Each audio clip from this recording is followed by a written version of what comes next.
We have all seen the police shows. We know the drill. Perhaps personally, you get arrested. The officer reads you your Miranda rights. You have the right to remain silent. Anything you say or do can and will be held against you in court. You have the right to an attorney. If you cannot afford an attorney, one will be appointed to you by the court. Do you understand your rights? You affirm that you understand. They slap on the cuffs, and you go off to the police station to be booked. All very routine. Have you ever been traveling down the highway and noticed a police car on the median or on the side of the road? Your first reaction is probably to apply the brakes and slow down, because even observing the speedometer to make sure that you are not exceeding the speed limit, you're going to apply a little due diligence. That patrol car may actually be empty, but it is a signal to prompt you to question your conduct and assess if you have a problem. If you are a savvy attorney or just a person very aware of his or her rights, if a law enforcement officer detains you for any reason, your first question will probably be something like, is there a problem, officer? One, because a law enforcement officer must have probable cause to attempt to detain you. And two, because you actually may not even be aware of the behavior that brought you to the attention of law enforcement. And this concept of notice is a part of your constitutional rights to due process, which any reasonable person would expect to be able to use to prepare an appropriate defense or response reasonably calculated to address the situation. Boom, get it done. Over. Yet tragic as events were on May 25th, when George Floyd died of asphyxiation during a routine arrest, the fact is that according to the Bureau of Justice Statistics, a George Floyd occurs on average 135 times per month across America. But there were no provocative news stories, there were no mass demonstrations, there were no national riots, there was no one calling for justice, and most of the victims, contrary to popular belief, are actually not black at all. What made George Floyd any different from 134 other arrests across America that go wrong to colorblind social justice warriors? Was it simply because he was black? Is that enough? Certainly, it was enough to the Black Lives Matter DC. This tragic incident is so important, in fact, that they had a representative in front of the White House who told reporters that, curfew or not, he was going to protest in defiance. But far more troubling, he told reporters that his goal, and the goal of his organization, was to disband the police force, a state of social justice without protection of police.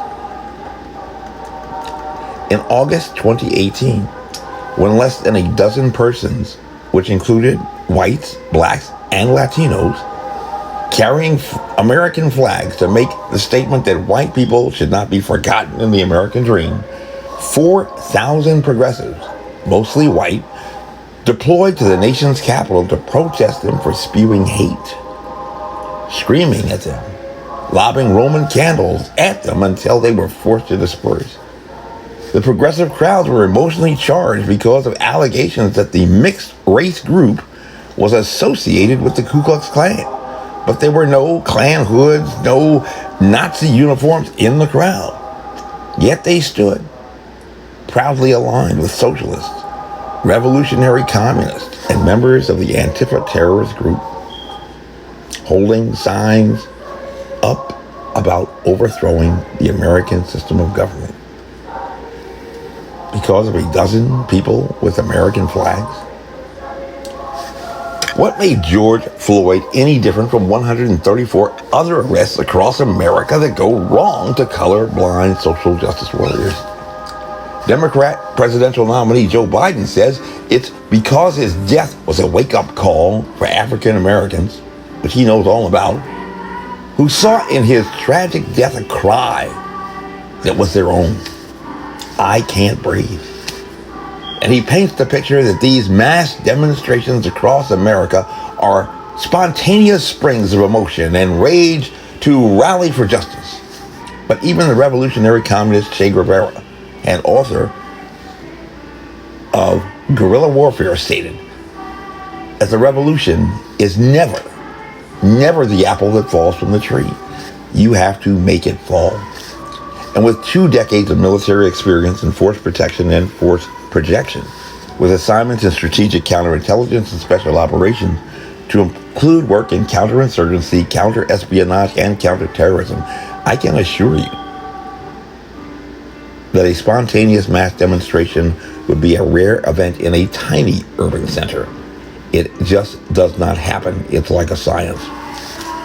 When Don Beyer III, the son of Don Beyer, was arrested for public drunkenness in 2018, a charge for which police must have observed something to bring him to their attention, there was not even a press story after he blew off the trial and received only a $100 fine.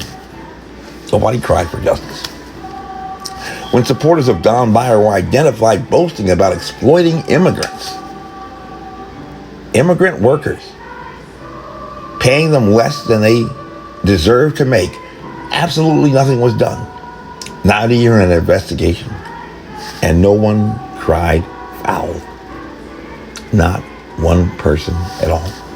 When it took Don Beyer 2 years and a report from the FBI to finally call a tragic shooting of Bajan Gazar by National Park Service police an injustice, there were no spontaneous protests or riots, despite the fact that the details in that shooting were far more graphic and disturbing than the tragic death of George Floyd.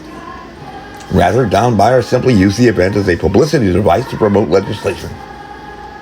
And nobody cried foul. His colleagues in the Senate, Mark Warner and Tim Kaine, simply waited for 2 years with him to receive the report. But now they're calling their supporters to protest, go out into the streets during a pandemic crisis which closed church for 2 months and which has claimed the lives of over 1,300 Virginians. 1,300 Virginians' deaths, half of which at least could have been prevented. Don Beyer called on members of Congress to join him in the mosque most directly connected to the planning of the 9/11 terror attacks. Immediately after the tragic shootings in San Bernardino, a terrorist act by ISIS terrorists, Islamic jihadists, after a complaint about a bomb threat and property damage to that facility. But he was absolutely silent when the largest black church in his district, in his hometown, received a similar bomb threat right before the 2018 midterm elections.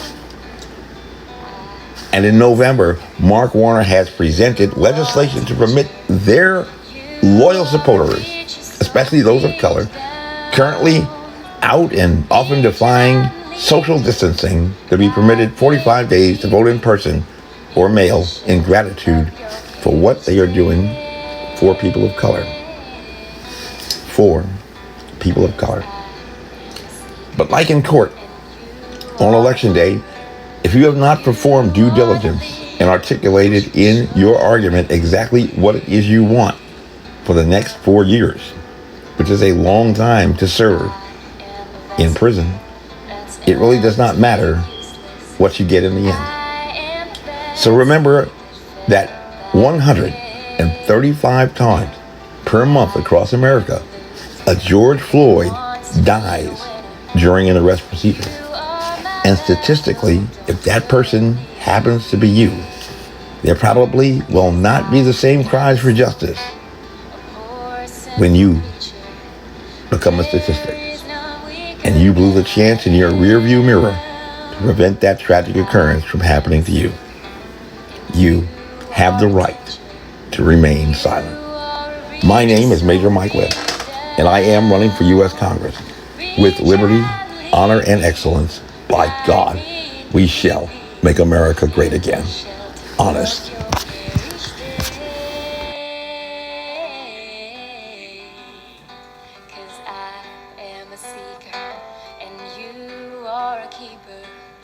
You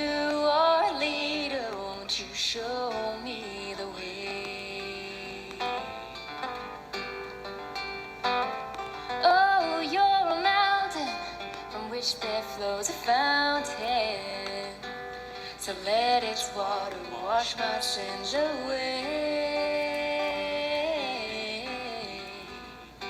'Cause I am a seeker and you are a keeper. You are a teacher, won't you teach me the way? Reach out and lead me, guide me and keep me in the shelter of your care each day. 'Cause I am a seeker and you are a keeper. You are a leader, won't you show me the way? You are a leader, won't you show me? This advertisement was authorized by Mike Webb.